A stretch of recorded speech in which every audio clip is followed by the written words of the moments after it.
Tony Bennett seemed like the nicest guy in music. He worked with everyone from Lady Gaga to Frank Sinatra. But behind those smiling photos was a dark secret. For decades, he carried hatred for one singer that ate at him daily. Even his closest friends didn't know the truth. When Bennett was near death in 2021, he finally broke his silence. This wasn't just professional jealousy. This was personal, bitter, and had been hidden for over 50 years. Anthony Dominic Benedetto was born on August 3, 1926 at St. John's Hospital in Long Island City, Queens. It was the first time anyone in his family had been born in a hospital. A small but meaningful change for an Italian immigrant family that had always relied on home births. His parents had come from Italy in search of a better life. But what they found in New York was poverty and constant struggle. Their apartment in Etruria was crowded and cold with coal stoves barely keeping them warm. Food was never certain, and Tony later remembered that a hot meal was not guaranteed in those days. Tony's father worked long hours as a grocer in Etruria, but his health was fragile. Years of poverty and labor had left him with a serious heart condition and without life insurance. Every setback weighed heavily on the family.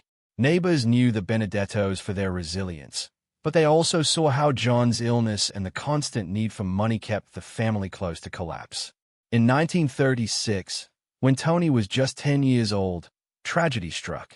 John Benedetto died at the age of 50, leaving Anna alone to care for Tony, his oldest sister Mary, and his brother John Jr. The Great Depression had already left the city on edge. And now the family faced poverty more severe than before. Anna found work as a seamstress in a sweatshop, sewing piece after piece for long hours and meager pay. Rent was a constant worry, and Tony recalled times when the landlord threatened to evict them or when their furniture was taken away because they couldn't keep up with payments. Soup kitchens became part of their weekly routine. Though the loss of his father was devastating, it gave Tony a sense of compassion and humility that never left him. That same year, Tony had an experience that showed just how extraordinary his talent was. At the age of 10, he was chosen to sing at the opening of the Triber Bridge on July 11, 1936. The bridge, a $60 million project that connected 3 boroughs of New York, was one of the city's great achievements. Standing there, a small boy on a massive stage, Tony sang before a crowd that included Mayor Fiorello Lagudilla himself. The mayor even patted him on the head afterward. It was a moment that Tony never forgot. Proof that his voice could carry him beyond the struggles of his daily life. At 13, the need to support his family pushed him into work. He became a singing waiter in Italian restaurants around Queens and Long Island City. Dressed in a worn white jacket, he served plates of pasta and pizza before stepping up to sing for the customers. His voice, rich and controlled even at that age, soon became the talk of the neighborhood. Patrons thought he was simply a talented boy, but the truth was that every note he sang helped put bread and milk on the table at home. Tony later said he learned more about people and music in those restaurants than anywhere else. The experience shaped his natural conversational style and taught him humility in the face of hardship. Tony's artistic side also showed early. He was accepted into the School of Industrial Art in Manhattan, a place known for shaping young talent in painting and design. Even before high school, he had been known at PS 41 as the class caricaturist, sketching classmates and teachers with a sharp eye. At the School of Industrial Art, he dreamed of a career as a commercial artist. Surrounded by creative energy in Manhattan, he honed his discipline and deepened his love for art. Later in life, he credited those years with influencing not only his painting, but also the way he approached music. But dreams had to wait. At 16, Tony dropped out of school to help his family survive. He found work as a copy boy at the Associated Press and later as a grocery clerk and elevator operator. The jobs paid little, but every dollar mattered. Despite the grind, he never gave up on singing. He performed at amateur nights in local clubs and theaters, feeding a passion that hardship could not extinguish. In 1944, at the age of 18, Tony was drafted into the United States Army. He served with the 63rd Infantry Division during the final stages of World War II, fighting in France and Germany. The war was brutal and he faced combat firsthand. When he could, he sang with military bands, bringing moments of comfort to soldiers living through the horror. The Battle of the Bulge left a mark on him forever. Nearly 19,000 American soldiers were killed, and Tony witnessed friends die and villages destroyed. He remembered freezing nights in foxholes and the constant fear of being surrounded by German troops. These experiences turned him into a lifelong advocate for peace and justice. After the war, the GI Bill gave Tony the chance to study music seriously. He enrolled at the American Theatre Wing School, where he trained under vocal coach Mimi Spey. One piece of advice from her changed everything. She told him not to imitate singers, but to learn from instrumentalists. Inspired by jazz musicians like Art Tatum and Billie Holiday, Tony developed a style that was his own. In 1949, the smoky clubs of Greenwich Village were alive with music. But few could imagine that one small stage would launch a legend. Anthony Dominic Benedetto, performing under the name Joe Barry, was struggling through sets night after night, hoping for a chance that seemed far away. Then by pure chance, Pearl Bailey walked into the village, and she was already a star known for her warmth and power, and she listened closely as he sang. Something about his phrasing and emotion stopped her cold. That very evening, she made a decision that changed his life. She invited him to open her show, placing him in front of an audience that would finally see what she had seen in him. It was not only an act of kindness, but a bold step given the deeply divided world of entertainment after the war. Pearl Bailey didn't just share her stage. She shared her connections, introducing him to people who could make a difference. That single night set off a chain of events that would soon bring Bob Hope into his path. Not long after Bailey's endorsement, Bob Hope himself slipped into a nightclub where Bennett was singing. Hope was one of America's most famous entertainers, a man with the power to make or break careers. Bennett later remembered pouring his heart into the performance, unaware of who was in the audience. When the set ended, Hope did something unusual. He came backstage. Hope told the young singer, "You have something very special. I'm going to put you on my show." It was a promise few performers ever heard. And for Bennett, it was the moment everything changed. Hope invited him to open his upcoming show at the Paramount Theater in New York, a stage where giants like Frank Sinatra and Bing Crosby had performed. To a young singer fresh out of village clubs, it felt like stepping straight into history. Before that Paramount debut, Hope made one more suggestion. He told him the name Joe Bar wouldn't work. His real name, Anthony Benedetto, was too long for the marquee. On the spot, Hope suggested something shorter, something the world would remember. Tony Bennett. It was a simple change, but one that carried weight in an industry where a name could mean everything. The new identity opened doors. Bennett would later say he owed that name and the career it made possible to Bob Hope. The Paramount shows in late 1949 proved to be the true turning point.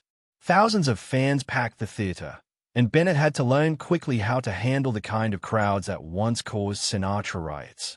He admitted it was intimidating, but he also said those nights taught him how to control a performance, how to pace himself, and how to command a room. The exposure sent his name across the country, and record companies began to take notice. It wasn't long before Columbia Records came calling. In 1950, he signed with the label, joining the ranks of the biggest stars in music.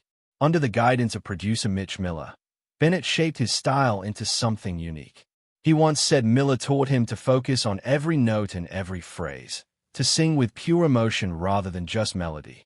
Recording at Columbia's studio on 7th Avenue, Bennett began a partnership that would last nearly 6 decades and lead to more than 70 albums and 50 million records sold around the world. The first breakthrough came in 1951 with Because of You. Released in April, it slowly climbed the charts until on July 14th, it reached number 1. It stayed there for 10 weeks, a remarkable run that turned Bennett into a household name. The song sold over 1 million copies, earning him a gold disc and launching him onto television screens and into a whirlwind of tours. Audiences connected with its sincerity, and critics credited Bennett with reviving the classic pop ballad at a time when other styles were taking over. That same year, Bennett proved his versatility by recording Hank Williams' Cold Cold Heart. The idea of a New York pop singer covering a country hit was almost unheard of, but his version struck gold. It held the number 1 spot for 6 weeks and sold over 1 million copies. Even Hank Williams himself praised the recording, saying it brought his music to audiences who had never heard it before.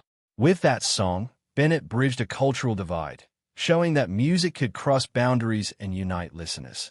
Then, in 1953, Bennett delivered the song that would define him for decades. Rags to Riches soared to #1 on October 24th and stayed there for 8 weeks.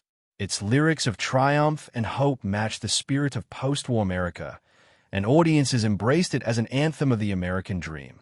The single sold more than 2 million copies, and years later it would appear in films like Goodfellas and The Godfather, ensuring its place in popular culture.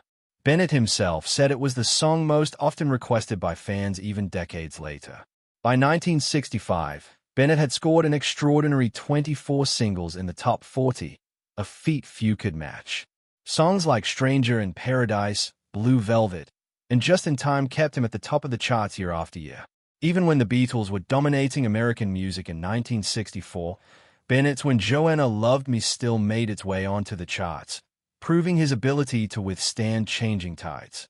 He explained his success simply, saying he loved singing songs people remembered, and that was enough to keep him on top.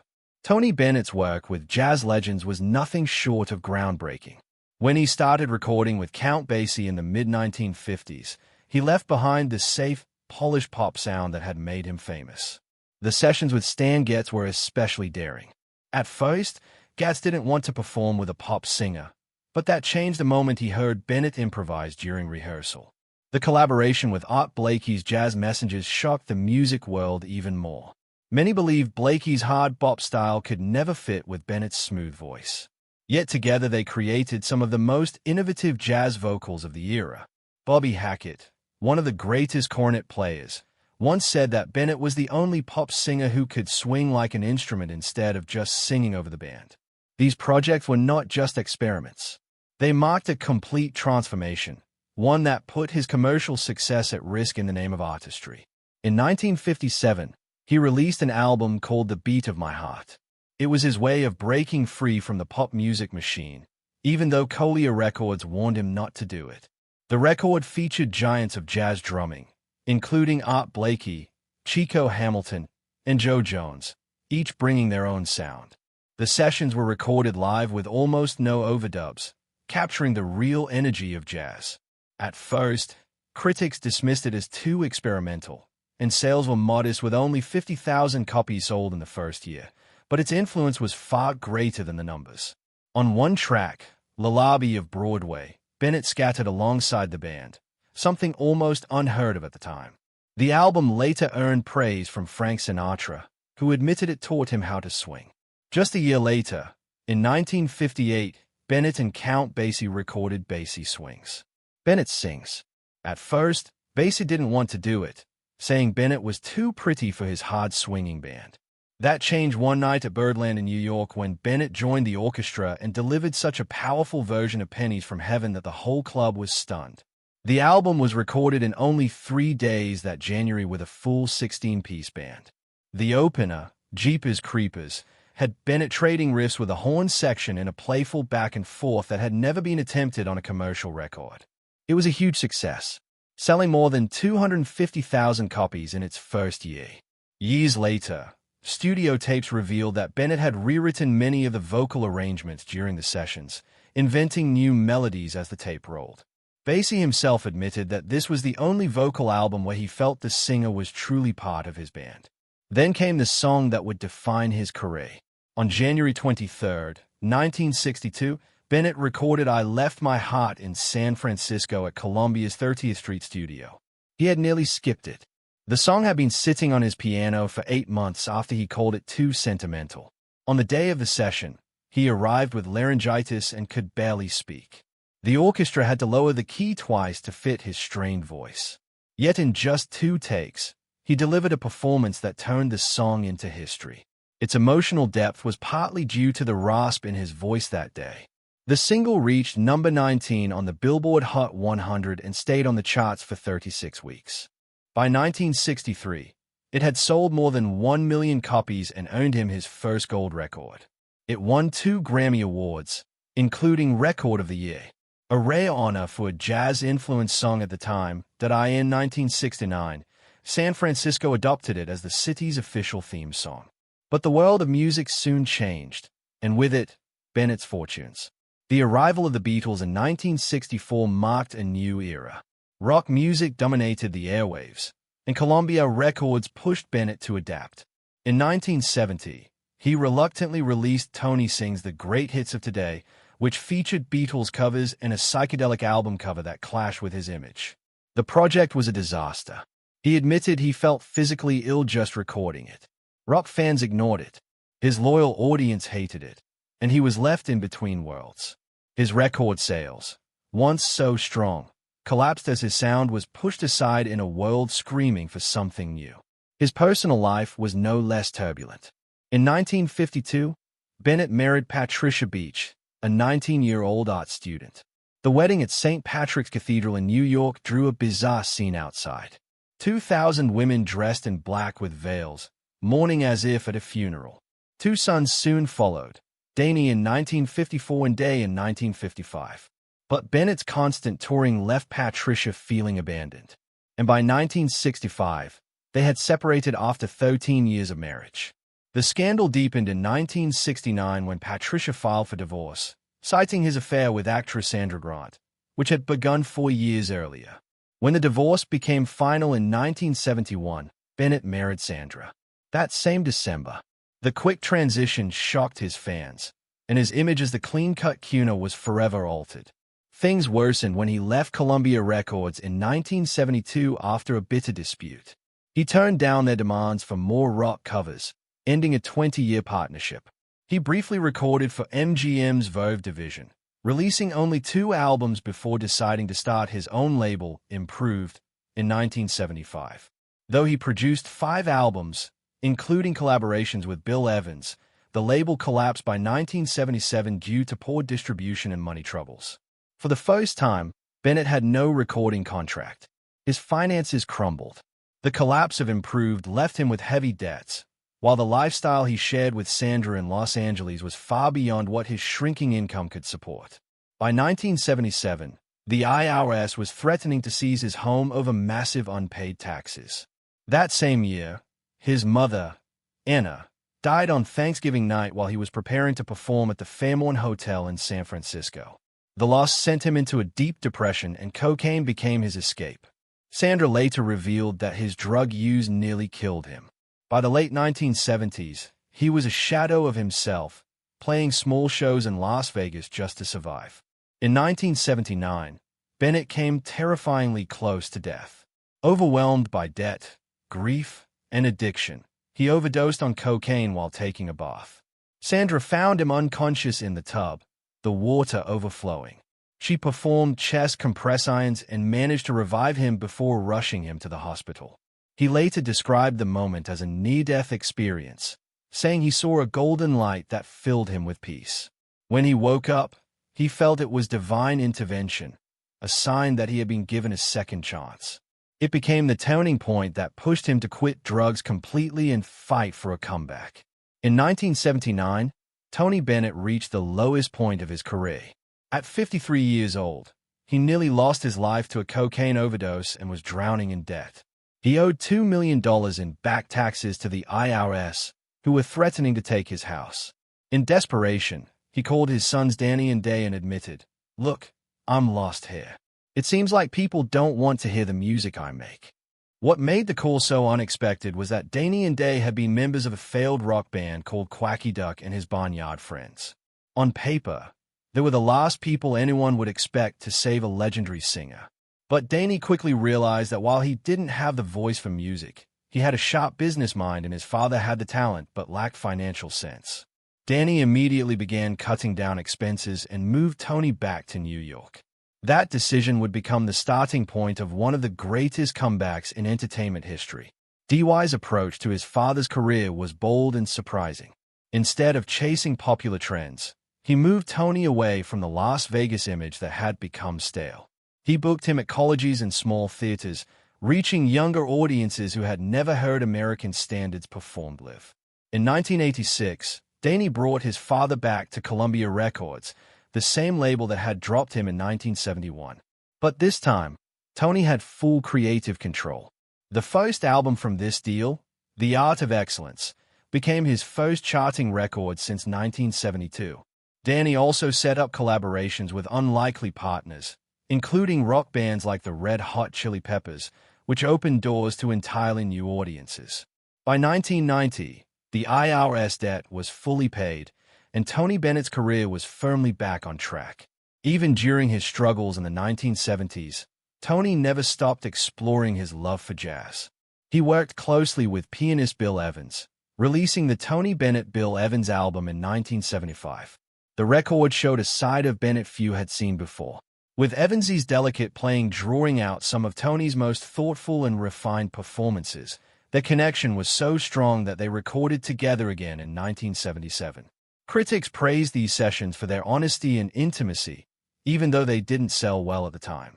Bennett also performed with jazz greats like Ruby B.R. and George Barnes. And these projects, though overlooked then, would later be recognized as some of his best work. In 1994, at the age of 68, Bennett stunned the music world by appearing on MTV's Unplugged.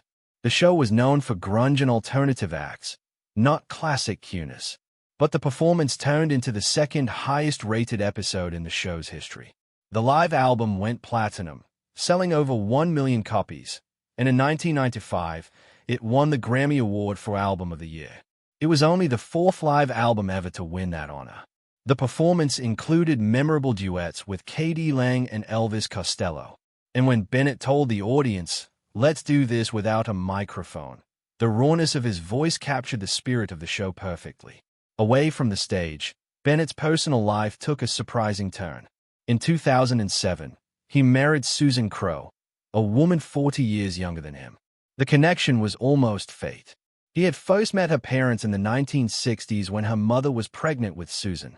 The two met in the 1980s after a concert when she was 19 and he was nearly 60. She later became president of his fan club, and after dating for 2 decades, they married in a private New York ceremony on June 21, 2007. At the time, Bennett was 81 and Susan was 48. He admitted that the age gap had been hard to ignore in the beginning, but said they soon realized they shared so many interests that it no longer mattered. She remained by his side through his final years and cared for him after his Alzheimer's diagnosis. In 2006, as he turned 80, Bennett released Duets, an American classic. The album debuted at number 3 on the Billboard 200, selling more than 202,000 copies in its first week. The record featured Paul McCartney, Elton John, Barbra Streisand, Stevie Wonder, Billy Joel, Bono, and Tim McGraw. Unlike many duet albums, Bennett recorded each song in person with his collaborators. The album proved that American standards could still shine in a modern music world. 5 years later, in 2011, Bennett released Duets Defined, so at 85 years old, he became the oldest living artist ever to debut at number 1 on the Billboard 200. The album sold 179,000 copies in its first week and included performances with Lady Gaga, Mariah Carey, Norah Jones, John Mayer, Arthur Franklin, Carrie Underwood, and a posthumous duet with Amy Winehouse. It was Winehouse's final recording before her death, and their version of Body and Soul was deeply moving. Danny called the album's success historic, proving his father had never lost his artistic power. In 2014, Bennett and Lady Gaga teamed up again for Cheek to Cheek. At 88, he earned another number 1 album with 131,000 copies sold in the first week.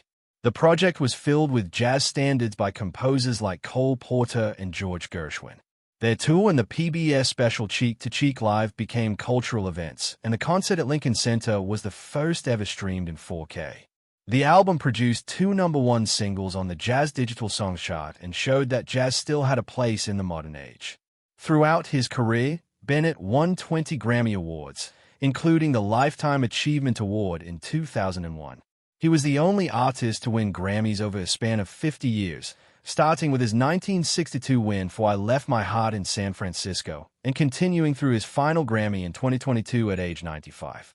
That win came for Love for Sale, his second collaboration with Lady Gaga, which earned Best Traditional Pop Vocal Album. Most of his Grammy victories came after he turned 60, defying industry expectations about age. In 1999, Tony and Susan founded the Frank Sinatra School of the Arts in Etoria, Queens, where Tony had grown up. The school opened in 2001 with 250 students and later moved to a permanent building in 2009. It offered world-class facilities from a 750-seat concert hall to dance and art studios and consistently maintained high graduation rates. The school became a symbol of Bennett's belief that arts education could change young lives. In 2021, the public learned that Bennett had been diagnosed with Alzheimer's in 2016. For 5 years, his family had kept the news private. Despite the illness, he continued to perform 90-minute concerts flawlessly, astonishing his doctors. His neurologist explained that while Bennett had trouble recognizing objects, his musical memory remained sharp. Lady Gaga later revealed that he had always disliked Martin Scorsese's portrayal of Italians in his films, even though Scorsese had used his music in classics like Goodfellas. That same year, Bennett released his final album, Love for Sale, at 95 years old. It was a tribute to Cole Porter and made him the oldest person in history to release an album of new material. The record debuted at number 8 on the Billboard 200, and the 59 years between that album and his first top 10 record in 1962 set a new record. The sessions were emotional, with Lady Gaga moved to tears as she watched her friend deliver powerful vocals despite his illness. On July 21, 2023, Tony Bennett passed away peacefully in Manhattan at the age of 96, just 2 weeks before his 97th birthday. He had released more than 70 albums, sold over 50 million records, and won 19 competitive Grammys, most of them later in life. His family remembered him as a man who always found joy in singing. From his early days as a singing waiter in Queens to his final performances in 2021, the Alzheimer's Association praised him as a champion for the cause, noting that even in his final years, he continued to inspire people with his voice and his heart.